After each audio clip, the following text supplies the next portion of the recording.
নমস্কার, আমি ডক্টর তন্ময় মুখার্জি। আমি পেশায় একজন নেফ্রোলজিস্ট এবং রেনাল ট্রান্সপ্লান্ট ফিজিশিয়ান। আমার আগের ভিডিওতে আমি বলেছিলাম যে ব্লাড প্রেশারের ওষুধগুলো সম্পর্কে একটা প্রাথমিক ধারণা দিতে চেষ্টা করেছিলাম। তারপর থেকে আমার কাছে অনেকেই অনুরোধ করেছেন যে যদি আর একটু বিশদে এগুলো সম্পর্কে বলা যায়। সেজন্য আমি আজকে এই ভিডিওটা বানাচ্ছি। আমরা প্রথম যে ব্লাড প্রেশারের ওষুধের গ্রুপের কথা বলেছিলাম সেটা হচ্ছে এসি ইনহিবিটার অথবা এআরবি গ্রুপের ওষুধ, যেটাকে আমরা এ বলে জানি। অনেকেই রিকোয়েস্ট করেছেন আমাকে যে এই ব্যাপারে একটা ভিডিও বানানোর জন্য, একটু বিশদে যদি এটা সম্পর্কে জানানো যায়। অনেকে আমাকে এটাও বলেছেন যে ডাক্তারবাবু, ওষুধ তো খাচ্ছি, কিন্তু কি করে বুঝবো যে এটা কোন গ্রুপের ওষুধ? এটা আমি কি করে বুঝবো? তো তাদের উদ্দেশ্যে বলি যে আপনি যখন ওষুধটা কিনছেন, তা ওষুধের ওপরে দেখবেন একটা ব্র্যান্ড নেম লেখা থাকে যে এটা এই গ্রুপ। ব্র্যান্ড নেম তো আমরা বলতে পারি না বা সাজেস্ট করতে পারি না ডাক্তার হিসেবে, কিন্তু আপনারা দেখবেন যে প্রত্যেকটা ওষুধের ওপরে একটা ব্র্যান্ড নেম লেখা থাকে এবং সেই ব্র্যান্ড নেম অনুসারেই ওষুধগুলো কিন্তু কমনলি পরিচিত। এই ব্র্যান্ড নেমের নিচেতে দেখবেন ওষুধটার কম্পোজিশন লেখা থাকে, যে পেশেন্ট ওষুধটার মধ্যে কি আছে। সাপোজ একটা ব্র্যান্ড নেম আমি বলছি, XYZ কিছু একটা ব্র্যান্ড নেম রয়েছে, কিন্তু তার নিচেতে লেখা রয়েছে টেলমিসার্টান অ্যান্ড হাইড্রোক্লোরোথাইজেট। মনে রাখবেন, আপনার ব্র্যান্ড নেমটা যাই হোক না কেন, আপনার ওষুধ যেটা আপনি খাচ্ছেন সেটা কিন্তু আপনি কম্পোজিশনটা খাচ্ছেন। কম্পোজিশন মানে আপনি টেলমিসার্টান গ্রুপের ওষুধ খাচ্ছেন এবং হাইড্রোক্লোরোথাইজেট গ্রুপের ওষুধ খাচ্ছেন। তাহলে আপনি বুঝতে পারলেন আপনি এখানে টেলমিসার্টান অর্থাৎ এআরবি গ্রুপের ওষুধ খাচ্ছেন, যেটা অ্যাঞ্জিওটেনসিন রিসেপ্টর ব্লকার, এবং হাইড্রোক্লোরোথাইজেট খাচ্ছেন অর্থাৎ এটা একটা ডায়োরেটিক গ্রুপের ওষুধ।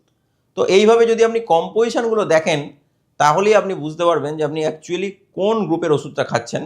ব্র্যান্ড নেম দেখে কিন্তু এই ওষুধগুলো কি খাচ্ছেন কি খাচ্ছেন না সেটা কিন্তু বুঝতে পারবেন না।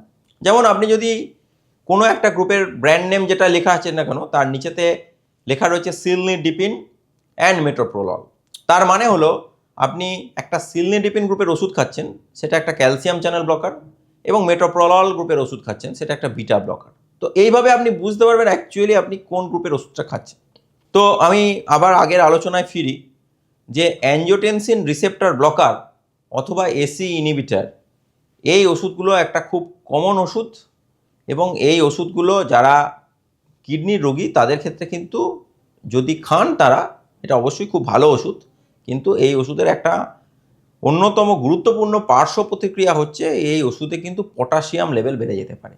তাই কিডনির যারা রোগী আছেন তারা কিন্তু যদি এই গ্রুপের ওষুধ খান, তাদের কিন্তু পটাশিয়াম লেভেল নিয়ন্ত্রণে রাখার জন্য সমস্ত রকমের চেষ্টা করতে হবে, না হলে পটাশিয়াম লেভেল বেড়ে যাওয়ার প্রবণতা থাকছেই।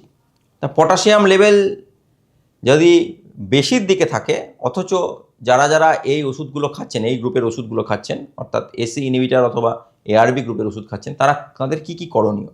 প্রথম যেটা করণীয় হচ্ছে তাদের ডায়েটে একটু পরিবর্তন আনতে হবে। কীরকম পরিবর্তন? পরিবর্তন বলতে আপনাকে প্রথমেই ডায়েটটাকে একটু পটাশিয়াম লো ডায়েট অর্থাৎ লো পটাশিয়াম ডায়েটে কিন্তু যেতে হবে। এই লো পটাশিয়াম ডায়েট বলতে কি বোঝায়? লো পটাশিয়াম ডায়েট বলতে বোঝায় আপনাকে যে সমস্ত খাবার দাবারে পটাশিয়াম বেশি আছে সেগুলোকে কিন্তু ত্যাগ করতে হবে। পটাশিয়াম সবচেয়ে বেশি থাকে ড্রাই ফ্রুটসে, কাজু, কিশমিশ, আখরোট, আমসত্ত্ব, পিনাটস। এই ড্রাই ফ্রুটসগুলোকে কিন্তু রিচ সোর্স অফ পটাশিয়াম।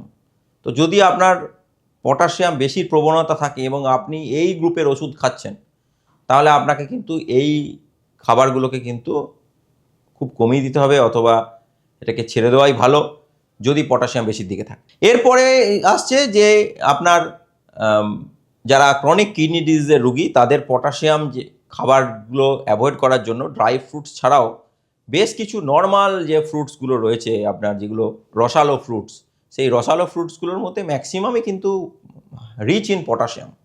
সেই রসালো ফ্রুটসগুলোকে মানে আপনাকে অ্যাভয়েড করতে হবে, এক্সেপ্ট কয়েকটা ফ্রুটস রয়েছে যেগুলো অত পটাশিয়ামের রিচ নয়।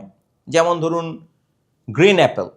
গ্রিন অ্যাপেল সচরাচর আমরা খাই না, কিন্তু গ্রিন অ্যাপেল কিন্তু যারা কিডনির রোগী তারা কিন্তু নিঃসন্দেহে আপনাদের জন্য একটা খুব ভালো ফল, কারণ গ্রিন অ্যাপেলে পটাশিয়াম কন্টেন্ট খুব কম থাকে। সেই হিসেবে গ্রিন অ্যাপেল আপনারা খেতে পারেন যারা ক্রনিক কিডনি ডিজিজের রোগী। এছাড়া রাইপ পাপায়া অর্থাৎ পাকা পেঁপে, আপনার যে পেঁপেটা পেকে গেছে সেক্ষেত্রে কিন্তু পটাশিয়াম লেভেলটা কমে যায় এবং সেক্ষেত্রে অত পটাশিয়াম থাকে না, আপনারা খেতে পারেন পরিমাণ মতো ক্রনিক কিডনি ডিজিজের রোগীরা।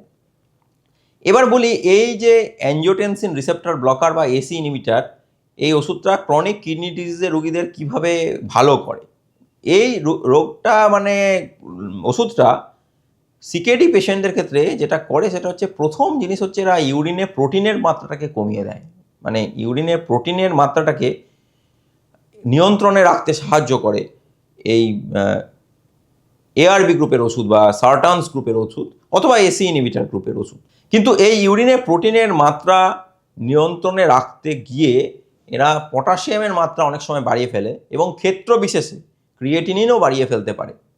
তো আপনার চিকিৎসকই আপনাকে বলে দেবেন আপনার পক্ষে কোন জিনিসটা খুব গুরুত্বপূর্ণ, যে এখন আপনার কোন স্টেজে আপনি রয়েছেন ক্রনিক কিডনি ডিজিজে, যে আপনার প্রোটিনের মাত্রাটাকে কমানোটা বেশি গুরুত্বপূর্ণ নাকি আপনার পটাশিয়ামটাকে নিয়ন্ত্রণে রাখা অথবা ক্রিয়েটিনিনটাকে আরও টাইটলি নিয়ন্ত্রণে রাখা আপনার পক্ষে গুরুত্বপূর্ণ, সেটা আপনাকে আপনার ডাক্তারবাবুই বলে দেবেন।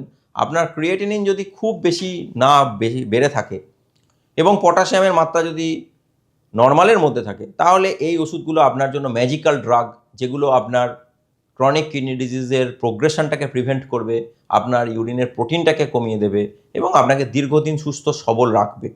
কিন্তু উল্টো দিকে যদি ক্রিয়েটিনিনের মাত্রাটা একটা নির্দিষ্ট লেভেলের বেশি থাকে এবং পটাশিয়ামটা যদি বর্ডার লাইন থাকে তাহলে এই ওষুধগুলো কিন্তু আপনার ক্ষেত্রে বিপজ্জনক হতে পারে।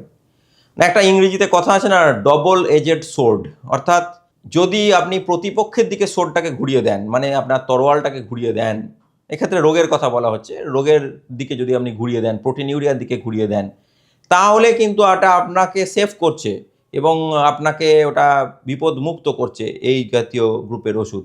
কিন্তু সোর্ডটা যদি কোনোভাবে আপনার দিকে চলে আসে তাহলে কিন্তু বিপদ। এই ক্ষেত্রে ক্রিয়েটিনিন বেড়ে যাওয়া, পটাশিয়াম বেড়ে যাওয়া এবং জীবন সংশয়ের ঝুঁকি পর্যন্ত রয়েছে। সুতরাং এই ওষুধগুলো যারা ক্রনিক কিডনি ডিজিজের রোগীরা খাচ্ছেন তারা কিন্তু চিকিৎসকের পরামর্শ নিয়ে চলবেন।